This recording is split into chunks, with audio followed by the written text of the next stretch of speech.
Welcome to the July 11th, 2024 Board of Zoning Appeals meeting. We'll go ahead and call the meeting to order. Let's start with a roll call. Board Member Scales. Present. Board Member Reeves. Present. Board Member Langley's present. Board Member Fleschauer. Present. And Board Member Smith. Present. All right, got a full house tonight. Good to see everybody. I was going to say, last Thursday I missed y'all. It's like first Thursday of the month, Board of Zoning Appeals, but That's right. I did not show up either, so happy 4th delayed. We're going to take it nice and easy tonight. Ariella is a lone wolf over there on the right-hand side. So, all right, citizen comments. This time is open for citizens to be heard on any issue or concern. If you would like to speak on a specific item on the agenda, please wait until the citizen comment period for that item. For all citizen comments, please fill out a speaker card, and we have those too. Sheets of paper. If you need one in a few minutes, let us know. Come up to the microphone and state your name and address, and please limit your comments to 2 minutes. Are there any citizens who would like to speak to the commission or the board at this time, kind of not directed to specific items? And again, we'll have another comment period on each item as we get to those. Any comments? All right, seeing none, let's move to the minutes. Consideration of approval of the June 6, 2024 meeting minutes. Is there a motion? I move to approve. Motion for approval by Board Member Scales. Is there a second? Second. Second by Board Member Fleschauer. All in favor say aye. Aye. Aye. Anyone opposed? All right, minutes are approved. Item number 2, it's going to be a variance request to allow the front facade of a proposed principal building to be oriented in a non-parallel manner to the frontage, and a variance request to allow one additional parking bay within the West Folk Street designated frontage area for a proposed principal building for the property located at 1140 Columbia Avenue. Staff. And I'll just say, that is a mouthful on the caption. That tells you how good our zoning ordinance is. Well, thank you. And again, I appreciate your patience. I am moving back and forth between 2 computers and my notes over here. So just give me a second if I look like I'm scrambling. So the subject property is located at 1140 Columbia Avenue and is zoned Civic Institutional District.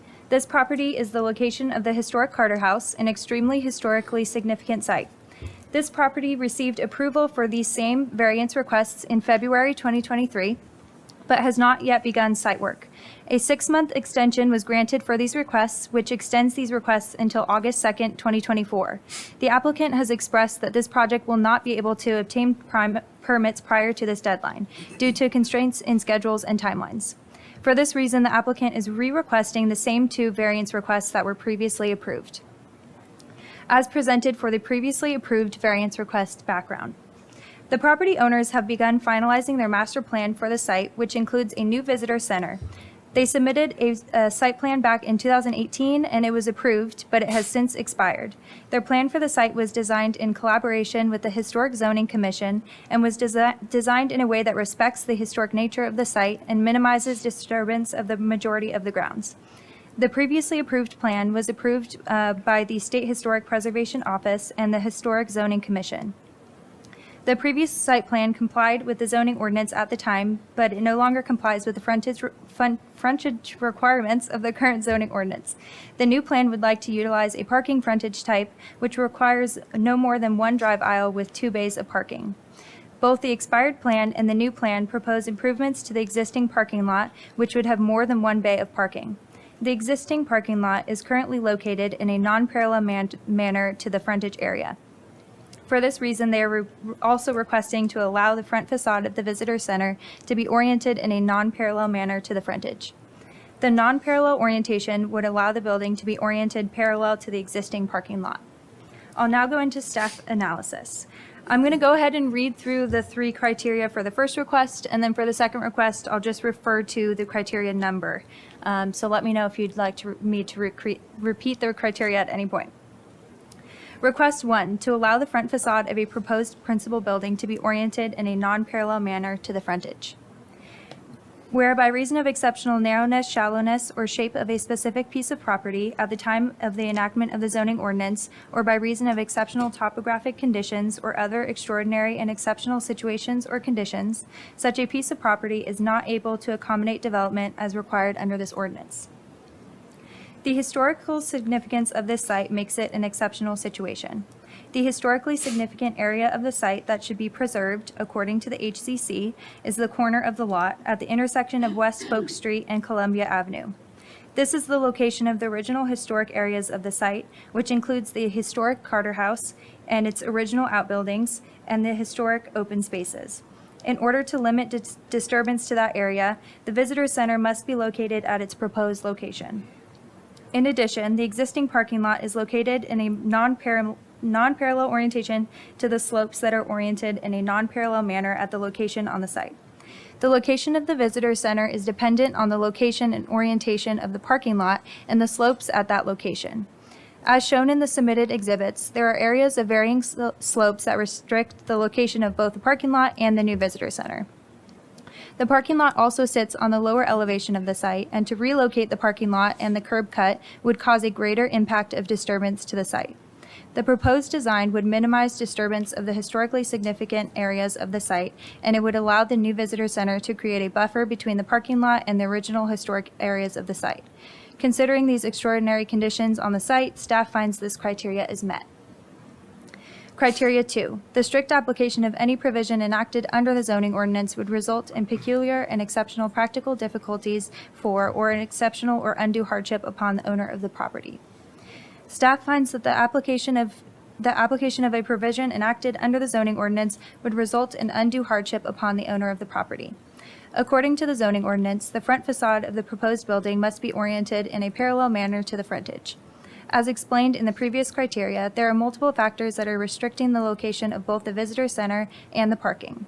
With the location of the parking lot, the topography of the site, and the historically significant area to preserve, orienting the building parallel to the frontage would result in a difficult and unnatural design for the site, and the visitor center would intrude farther into the historically significant area. Staff finds that this criteria is met. Criteria 3. Such relief may be granted without substantial detriment to the public good and without substantially impairing the purpose and intent of the zoning ordinance. Staff finds that this proposed plan would not cause substantial detriment to the public good. Staff also finds that it would not impair the intent of the zoning ordinance. Because this proposal complies with the zoning ordinance and having the front facade of the visitor center facing West Folk Street and orients the parking lot and visitor center in a way that fits the topography of the site, it is evident that the proposal is deviating from the zoning ordinance in the smallest margin possible. This shows their effort to meet the intent of the zoning ordinance. Staff finds this criteria is met. Request 2, to allow one additional parking bay within the West Folk Street designation frontage area for a proposed principal building. Criteria 1, justification. The historical significance of this site makes it an exceptional situation.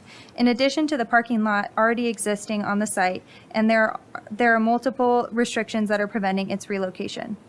As shown in the submitted exhibits, there are areas of varying slopes that restrict the location and orientation of the parking lot and the visitor center.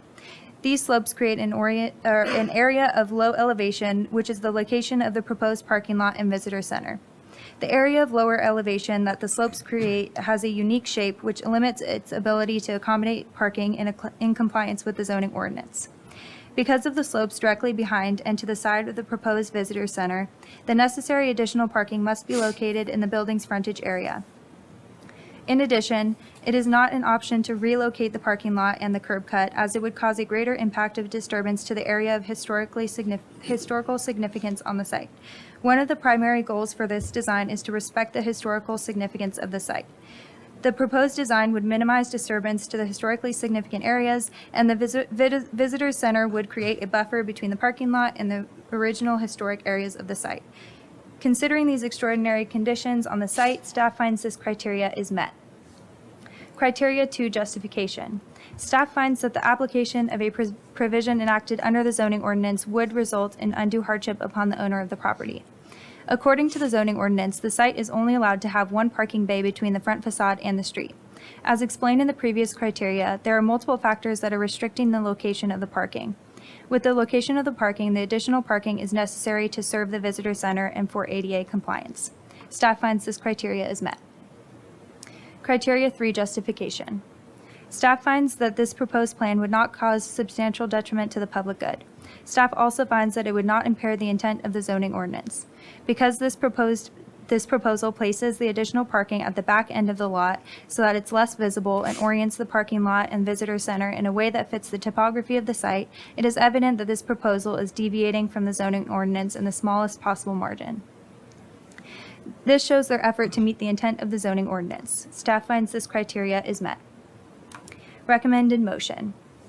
Staff recommends that the Board of Zoning Appeals move to approve both the variance request to allow the front facade of a proposed building to be oriented in a non-parallel manner to the frontage, and the variance request to allow one additional parking bay within the West Folk Street designated frontage area for a proposed principal building for the property located at 1140 Columbia Avenue, because the criteria for granting a variance have been met. Thank you. Thank you, staff. Is the applicant present for this item? If you could step forward for us, state your name for the record, and add any additional comments you may have. Yes, I am Katie Garrett. I am here on behalf of the client, Kaiser Vogren Design. Just one thing to add, I know Ariella mentioned that the site plan is from 2018 is not currently approved. We did go back through site plan approval and got approval in November of 2023. So we do have an approved site plan, and we're happy to answer any questions you all may have. Thanks. It seems like yesterday. It feels like I just saw the request and even the remember the plan from back in the day. So, all right, are there any citizen comments on this item? All right, seeing none, is there a motion to close the public comment? Motion to close. Motion to close by Board Member Fleischauer. Is there a second? Second. Second by Board Member Smith. All in favor say aye. Aye. Anyone opposed? All right, public comments closed. Any questions from the board? Yeah, I just got a couple. Yeah, go ahead. So you said the site plan is currently approved.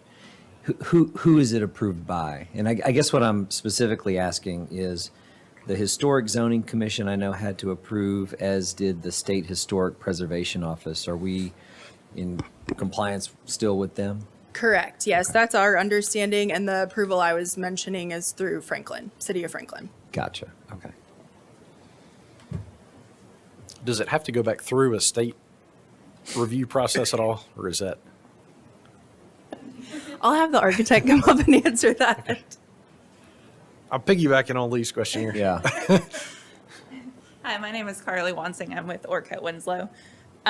We have already been approved by the State Fire Marshal. We will have to go through the City of Franklin Planning Department once the project is out to bid, because it's a state project. They want a successful bid before we go through that process. Gotcha.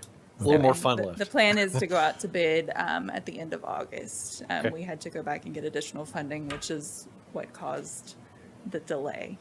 Okay. Okay. Perfect. Do you have an additional question? No, that was really it. Okay. Yeah. Anyone else? All right, I'm ready to entertain a motion if you guys are ready. I move that we approve the variance request to allow the front facade of a proposed principal building to be oriented in a non-parallel manner to the frontage, and a variance request to allow one additional parking bay within the West Folks Street designated frontage area for a proposed principal building for the property located at 1140 Columbia Avenue, because the criteria for granting those variances has been met. Okay, motion for approval made by Board Member Smith. Is there a second? I'll second that. Second by Board Member Reeves. We can go one by one. Board Member Skills. Approve. Board Member Reeves. Approve. Board Member Langley, yes, approved as well. Board Member Fleischauer. Yes. And Board Member Smith. Yes. All right, this item is approved. Item number 3, it's going to be a variance request to reduce the minimum front yard setback from 30 feet to 20 feet from the front lot line for the property located at 305 Berry Circle. No rush, staff, take your time. Thank you.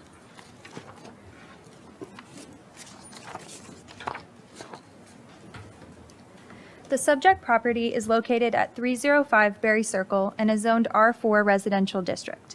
As explained in the submitted documents, the applicant wants to build a new house with a two-car detached garage and a granny flat on the property. The property is located on a cul-de-sac with varying setbacks along the street. The zoning ordinance requires the principal building to be no closer to the front lot line than the closest adjacent building, with the closest adjacent building being the home located 30 feet from the front lot line at 309 Berry Circle. The required setback is 30 feet for the home located at 305 Berry Circle. In addition, Section 6.3 of the zoning ordinance states that the plane width of a front-facing garage cannot be more than 40% measured from the outside edges of the doors of the total linear width of the front facade. With the lot only being 62 feet wide, this lot would not be able to construct an attached front-facing two-car garage onto the house. On a lot of this width, the garage would need to either be a one-car garage or be located in the rear of the lot. This variance request is to reduce the front yard setback from 30 feet to 20 feet for the front lot line for the residential lot. I'll now go into staff analysis. I'm not going to go ahead and read through all of the criteria. Let me know if you want me to read through the wording on each criteria. Criteria 1, justification. The shape of this lot combined with the location of the mature trees in the backyard create an exceptional situation. Because the lot is only 62 feet wide, the home cannot fit an attached front-facing two-car garage. This means the detached two-car garage must be located behind the principal building. In addition, there are large oak trees in the backyard that the owner would like to protect. In order to protect the trees in the backyard, the garage in the rear of the lot must be located outside of the drip line of the tree, which is significantly farther from the rear property line than the permitted 5 feet for the location of the detached garage. In order to preserve the trees in the backyard and locate the garage behind the principal building, it becomes difficult to accommodate development on this property, with the front setback being 30 feet. Staff finds this criteria is met. Criteria 2, justification. The 30-foot setback makes it difficult to preserve the trees in the backyard, considering the fact that the width of the lot requires the garage to be located in the rear. If the owner built the detached garage farther back in order to comply with the 30-foot front yard setback, the mature oak trees in the backyard would likely die. Staff finds this situation to be a practical difficulty for the owner of the property. Staff finds this criteria is met. Criteria 3, justification. Staff finds that this request would not be a detriment to the public good and would not impair the intent of the zoning ordinance.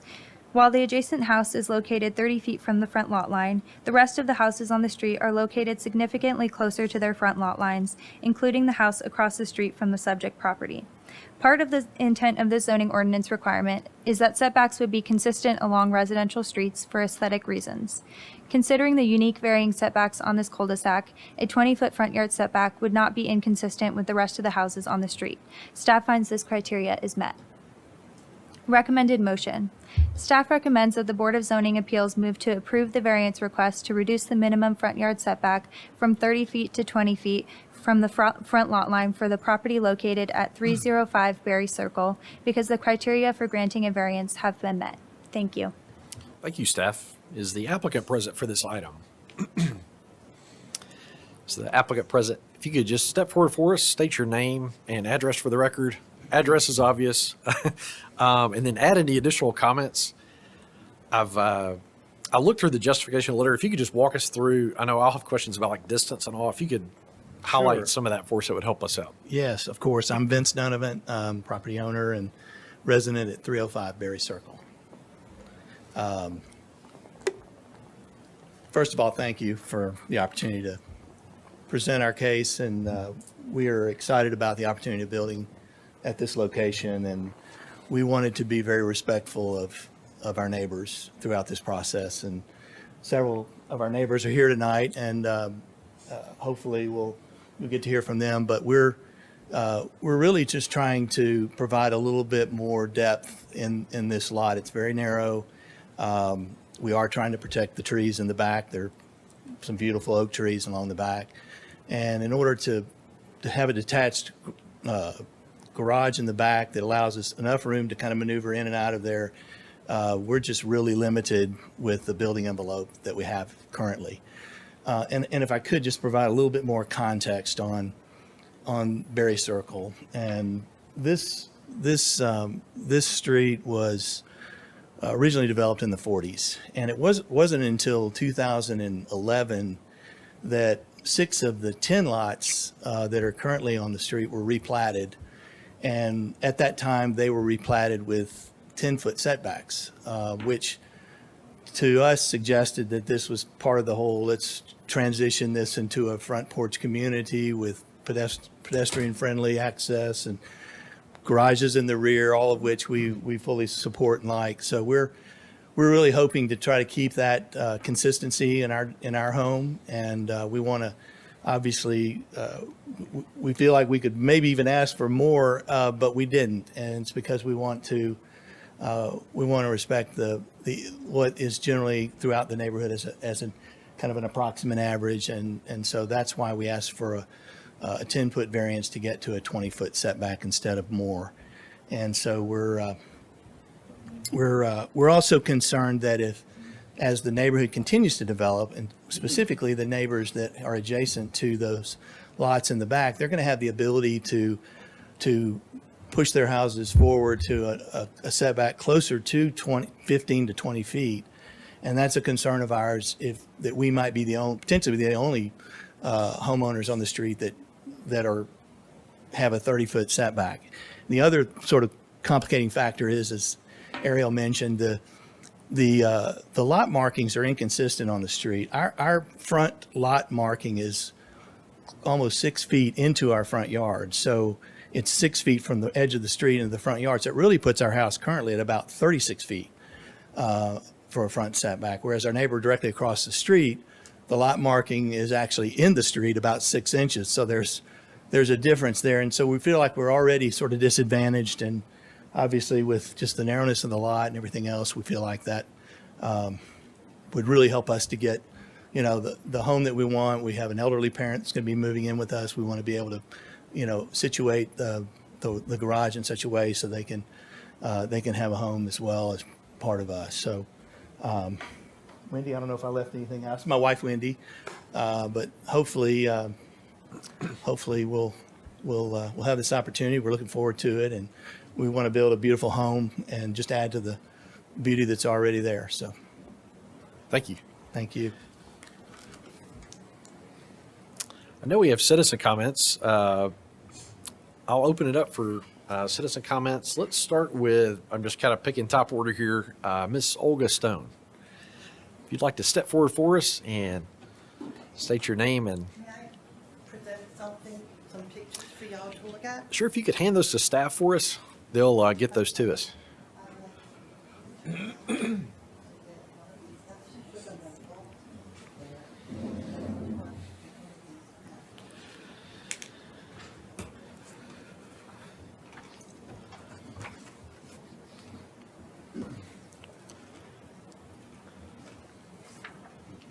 Give it a minute here. And The individual photograph is of the sugar maple that's right smack in the center of the 305 Berry Circle lot.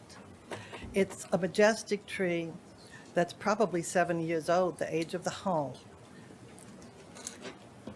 Okay, and then the other photos will just sort of describe themselves, including the old oak trees that were mentioned being in the yard. And I took pictures because I'm the next door neighbor. I'm Olga Stone. I own the house at 309 Berry Circle. My house is 63 years old. I never ever dreamed that my next door neighbor's house would be torn down and then a new, really large home that has to be squeezed in by getting a variance to fit everything they want. And it has upset me tremendously. And I think that in Franklin, if things like this always happen, a lot of people are going to be upset. I am the only residential neighbor whose home abuts the property, seeking the 10-foot setback variance. My gardens and I will be most negatively affected. Having a large two-story home protruding forward will decrease my sunlight and my feeling of green space. Drivers and walkers on Berry Circle and Lewisburg Pike intersection will also have a less attractive view because, well, that sugar maple's going to be gone. And after entering the stone columns on Berry Circle, the street has a steep incline and a sharp curve. These create an optical illusion. 305 Berry Circle already appears close to the street, and I hope my pictures illustrated that. A 10-foot shorter setback will not only reduce green space, it will cause the elimination of that tree in front with its really beautiful red leaves in the fall. Such a shortened setback in this particular location will look out of character, too busy. And I say busy because you see the fire hydrant in my pictures.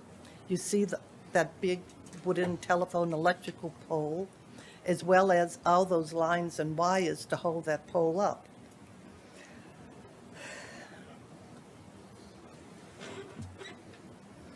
And I think because of this particular location, and my house has 30 foot or 29 and a half setback, I didn't go measuring all my neighbors' setbacks.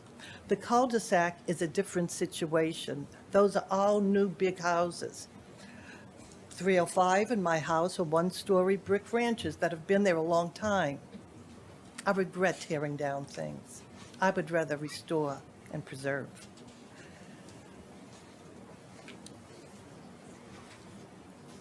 And my photographs, I mentioned the two large oak trees as pictured. They are safely placed in the rearmost line of the property. If you look at the pictures, they are so far in the back, one of the fences had to actually be built around the tree because they didn't want to destroy it when they put the fence up. The other tree is also in the very most rear of the property and close to the sides. So that's not a buildable area to begin with, but they are very far back. It's not like they're in the middle of the yard, whereas the front tree is. Well, on December the 25th, 2020, there was a devastating fire in our street's cul-de-sac. One home was totally destroyed. Our street is small and in places very tight. I believe that green space is a great idea, especially in emergency situations. Thank you. Thank you. And I didn't note this prior, but staff did include, so there were two citizen comments in the staff packet, so we had an opportunity as a board to see those and read those. I think we have one additional citizen comment, Mr. Steve Fahey. Hopefully I pronounced that name correctly.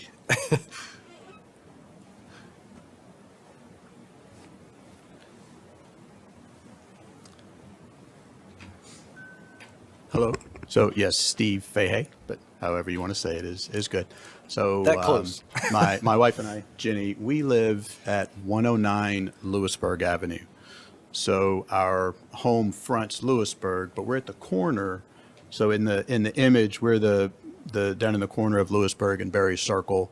So we're actually a frontage on Lewisburg, and per the zoning, we're a frontage on Berry Circle as well. But you enter our driveway off of Berry Circle. So my driveway exits about at the corner of the hatched area. So the squares just kind of meet. So I'm absolutely in support of what the Donovans are attempting to do. We've had conversations with several of our neighbors in the cul-de-sac, and they are also absolutely in support.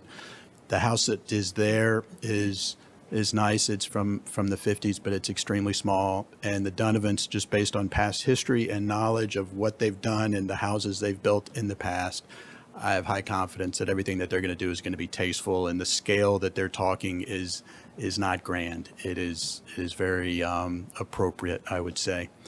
The idea of avoiding the trees in the back and preserving those would far outweigh, in my mind, the idea of preserving anything in the front of the house. Totally different scale. I would strongly encourage you, if you have any doubt, to come drive on the street. Another thought is, and I think it was called out early, I absolutely agree in terms of the sight lines for our street. There really are none. It is so tight and curved, and it's just a series of corners and angles. So there is no sense of, oh, everyone has a common spacing. Every lot is pretty uniquely positioned. And kind of a case in point, the corner of our house, which was built in 51, but the corner of our house is literally exactly 9 feet from the asphalt. So in my mind, they want 30, we're 9, or the zoning calls for 30, and yet we're 9 feet. The houses on the back of the cul-de-sac are in the 10 range. So to me, it seems very reasonable. The other idea is, and Olga referenced the street, Berry Circle. You can reference Berry Circle to most people that have even been in Franklin for 20 years, and they have no idea what you're talking about. No idea. And if you drive down Lewisburg, 90% of the people don't even realize Berry Circle is there, but you do not see anything that is on this cul-de-sac from Lewisburg. It's basically impossible. So as you're driving up, there is no real risk to the kind of what the public is going to see or feel so much. It's 8 families that live on Berry Circle that are going to know that this house is 20 feet versus 30 feet. So I think from an impact, from a precedent, it all makes perfect sense to me. And I think that I'm fairly logical, but I know the Donovans are going to do a very respectful job in what they build. So I hope that you can grant their motion. Thank you. Thank you for your comments. Are there any additional citizen comments? Okay, seeing none, is there a motion to close the public comment? I move that we close public comments. Motion made by Board Member Smith. Is there a second? Second. Second by Board Member Reeves. All in favor say aye. Aye. Or anyone opposed? All right, public comments closed. I know staff a couple minutes ago had an exhibit, I think it was when Mr. Donovan was speaking, that showed, I thought it was a pretty good one. I don't know if staff put that together or if it was the applicant, but it showed the context, I think, between all the lots. I thought that was helpful. We kind of didn't hit on that just looking at it, but to me, that kind of showed the full cul-de-sac view and the lot setbacks for all those. Did staff put that together for us? That was the applicant. Okay, perfect. Any questions from the board? I do have one question to the applicant. Can you help me understand why preserving the trees in the back is more important than preserving that large full tree in the front? Well, a couple things. The maple in the front is, if you come, and I encourage you to come look at it, the roots have started protruding up into our yard, and it's very difficult. It's kind of a trip hazard for one, but also Middle Tennessee Electric has actually marked the tree for trimming, and it's encroaching on the power lines. If it were anywhere else, we'd be happy to keep it, but it's right. We don't have a lot of building envelope to begin with, and that is just squarely right where we're going to have a front porch. So I don't know if that answered your question, but It did. Thank you. How many square feet are you building? 2,500. We're planning around 2,500 square feet. Any additional questions? Got a question for staff, if that's okay. So when I first looked at this packet, I couldn't make sense of the plat because it didn't include this parcel. So this platted area is I guess its own neighborhood. Is that right? Yeah, so the plat is for the rest of the neighborhood, that basically the lots, I think it's 313, 315, 306, and 304. I think 311 might be in there too. I don't know. Yeah, which I can go ahead and pull that up. So that's when those properties were replatted to allow those homes to be up to 10 feet to the property line. This property, 305, is not included in that replatting, and so that's part of the reason why the setback is still 30 feet for this property. Otherwise, they wouldn't be here. Wouldn't be Yes. an issue at all. And so this area was platted before our current ordinance that would not allow the setbacks that were platted on these lots. So given that, and it looks like 311 is part of this plat, if I'm not mistaken. 309, if it were ever to be sold or somebody wanted to do something different, what would it be subject to in terms of a setback? Is the closest house 10 feet back? Is it 311? I'm not sure if Nathan possibly knows the answer to that. Maybe 16 feet back, I guess, because that's what's listed. Yeah, it should be. 309, sir? Yeah, I'm just trying to get a sense of kind of where the other parcels fit in, and I think the zoning ordinance says that you can't be closer to the street than the closest property setback next to it. Yes, sir. So in this case, there's two things that come into play with the setbacks, especially for redevelopment. One, of course, you are correct. On page 30 of the ordinance for R4 residential, it states the average setback of existing buildings on the same block face, but no closer to the front lot line than the closest adjacent building, and in no case closer than 10 feet. Additionally, the homes in this section are also in the CFO, the Central Franklin overlay, thus they have to meet transitional features laid out in Chapter 8. Normally, in most cases, when a home is redeveloped, it takes the average of the block face, and that provides then the setback. And in this case, there is not a plat for 309, to my knowledge, that shows as a firm setback on the plat, so it would fall under that average for the rest of the homes. So if the justification letter is correct and the property at 311 is set back 16.6 feet, I'm just trying to get a sense, and maybe there's not an answer you can give for sure, but is the setback allowable for 309 to be 16 and a half, or is it 30? I'd have to dive a little bit deeper into that to give a firm answer. Do we have? I'll defer to the chair. Let's stick with staff kind of on this one. I definitely don't kind of back and forth between, and I think on this one, and I could be wrong, correct me, staff, but that since it's not part of the replat, the same setback would apply that applies to 305 currently. Yeah, so I don't want to say anything that would be incorrect because I don't know exactly the situation on 309. What I would assume would probably occur is the same regulation for 305, which is no closer to the front lot line than the closest adjacent building. So whichever building is the closest adjacent, I would assume that would be the regulation. Again, we can't say exactly what the regulation is on that one. Since it's not the subject property for this variance, we didn't necessarily look into what regulations would apply to that property. No, and I'm not trying to stick you with, giving it just occurred to me that what may be, and I hate the word fair, but what that 305 may be different than 309, may be different than the next house over, and I'm just trying to get a sense of kind of what the law says about that. So, but sounds like we know what the statute says. We're just not sure what the exact facts are in terms of what's closest. The fact is, I own 309, and it occurs to me that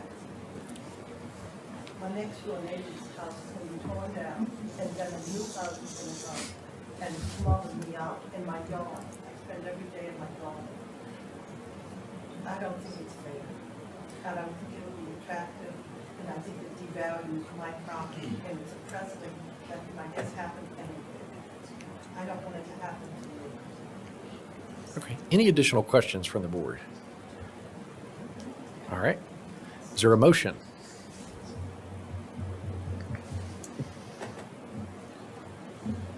Give me 1 second here. Good.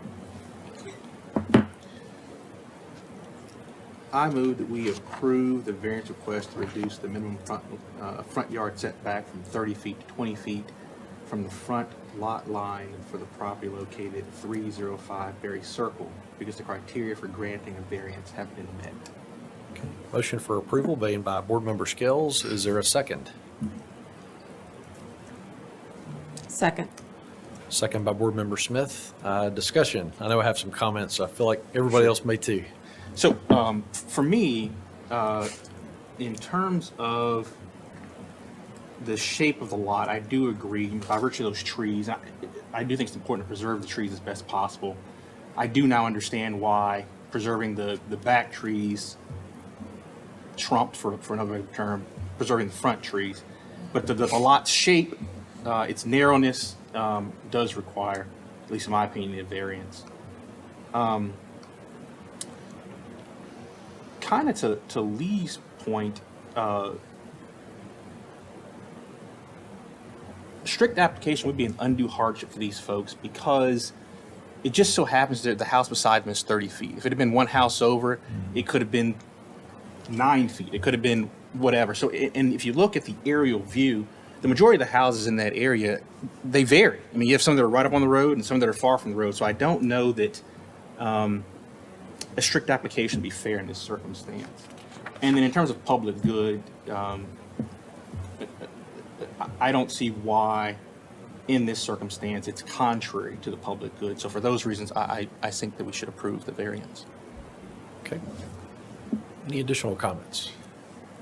I drove the neighborhood before coming here tonight and visually looked at the setbacks, and they are kind of all over the place. And so I also would support the request, the variance request, because it seems unreasonable to require a current homeowner at 305 to have to abide by rules that are different from a house that are 3 doors down. In the same very, very small development. I mean, it is tiny, it is tight. But to be in character with that whole development, it seems like the setback ought to be in keeping with the rest of the houses, not just the sole one that is next to it. I agree. When I look at this, I look at just the lot width on 305. And it's definitely narrow. Looking at context, the comment about the tree in the front yard and Middle Tennessee Electric, I can definitely see the concern there. They'll come right through and just chop the chunk out of the middle of it. That and the exhibit, that's to me, and I skipped that page. It is in the applicant's packet there when I was going through this, but I mean, that to me, that aerial view showing the setbacks for each lot, I do feel like it's a reasonable request. There are, hardships. The 3 criteria that we're looking at as a board at least are met. Any additional discussion?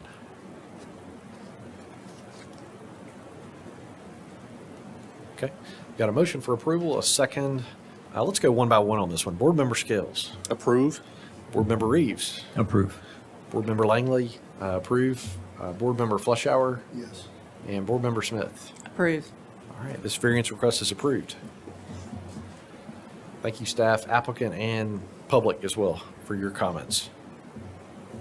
Is there a motion to adjourn? Motion to adjourn. Second. Motion made by. We're not in a hurry, are we? Motion made by Board Member Fleschauer, second by Board Member Smith. All in favor say aye. Aye. All right, everyone have a great night. Thank you.